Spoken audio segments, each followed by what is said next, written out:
Marcia, could I ask you about something? Sure, John.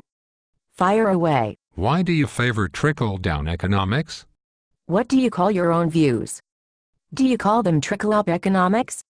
Would that be a fair way of putting it? Of course not. But don't you favor lower taxes for the rich?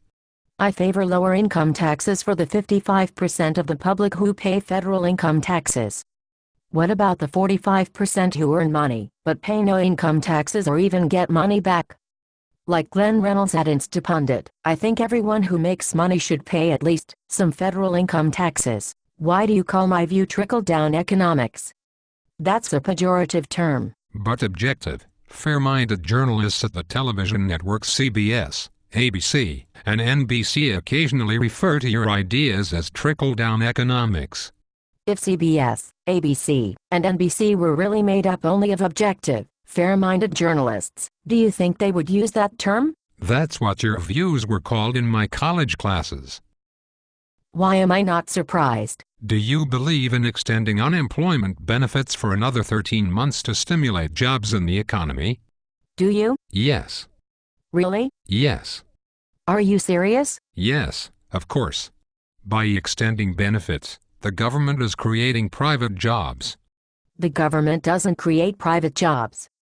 Businesses create jobs. Okay. I can see why people who are out of work might particularly need the money, and might be sympathetic cases for charity. But do you really think that the government paying people not to get jobs reduces unemployment? I do. Doesn't paying unemployment benefits for almost 2 years increase unemployment? Usually, if you want more of something, you pay people to encourage it. If you want more people out of work, pay people more for being out of work. There is good scholarship showing that extending unemployment payments leads to higher unemployment. Are you against unemployment benefits altogether? No. Unemployment payments for 3 to 6 months can be good, because they mean that a worker does not have to take the first job that comes along. But if someone can't get a job in 6 months, maybe they should lower their sights and take the best job they can get. The longer we encourage people not to work, the more their skills deteriorate, and the greater risk they run of never getting another job. Look, in late 1982 and early 1983, the unemployment rate was briefly higher than it is today, but long-term unemployment was lower then. Because in the 1980s we were not paying people for 99 weeks not to work. As long as we keep subsidizing long-term unemployment, that's what we'll continue to get. But, as President Barack Obama warned in his first month in office, if we don't do a lot of Keynesian stimulus, the unemployment rate will go above 8%. But it's nearly 10% now. How's that Keynesian stimulus working? Paul Krugman at the New York Times says that the trillions of dollars in stimulus money haven't been enough to work. He says we have to spend a lot more money to really stimulate the economy. So if something fails, then we should double down on a losing strategy. Is that what you're arguing? You're too cynical. Keith Olbermann at MSNBC said that we should extend unemployment benefits because it's the unemployed who create jobs. Well, if Keith Olbermann said it, it must be true. Do you believe that it's the unemployed who create jobs? Yes. Really? Yes. But then, why not give money to everyone to quit their jobs and become unemployed? And then everyone would have a job. Or then everyone would not have a job. I'm confused. Can you explain to me how Keith Olbermann's idea is supposed to work? Okay, sure. So, if you cut taxes for the rich and the middle class and in that way give them money, they will save some of it. And that's supposed to be a bad thing? Isn't being prudent with your own money good? Won't it make more money available for business expansion and investment? So you claim. And cutting taxes is not giving people money. The money belongs to the people who earned it, not the government.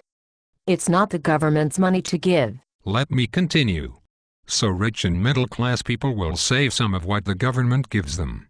But if you give money to unemployed people, they will spend almost all of it, thus stimulating the economy more and creating more jobs. Will we be paying unemployed people forever for being unemployed? No, the money will definitely end after 13 months. How do you know? I just know. Okay, if you say so. I say so. So if an employer thinks that the extra demand from the unemployment checks will stop in a few months, why would an employer hire new permanent workers? Why not scrape by somewhat understaffed? Why not wait for demand that is driven by real economic activity, not temporary artificial transfer payments from the government? Do you really think that businesses who are busy enough to hire more workers might not hire them because they view the demand as temporary, or because they don't know what costs the government might impose in the future? Yes. It's already happening. Productivity is very high and rising, and on average workers are working more hours. But job growth is flat. Don't you think that jobs are the main problem? They are. So instead of lowering taxes and reducing regulations for employers who might hire people, you think that we should give more money to the unemployed, and they will spend it, and that this spending at the bottom will eventually cause more hiring from the top. That hiring will then improve the financial conditions of those at the bottom. Exactly. So you believe in trickle-up economics? What? You believe that giving money to the unemployed will trickle up to the employers, who will then do what we want done, hiring more workers. So you believe in trickle-up economics? Wait. Or maybe your view should be called trickle-up, then trickle-down economics. You think that spending will trickle up to employers.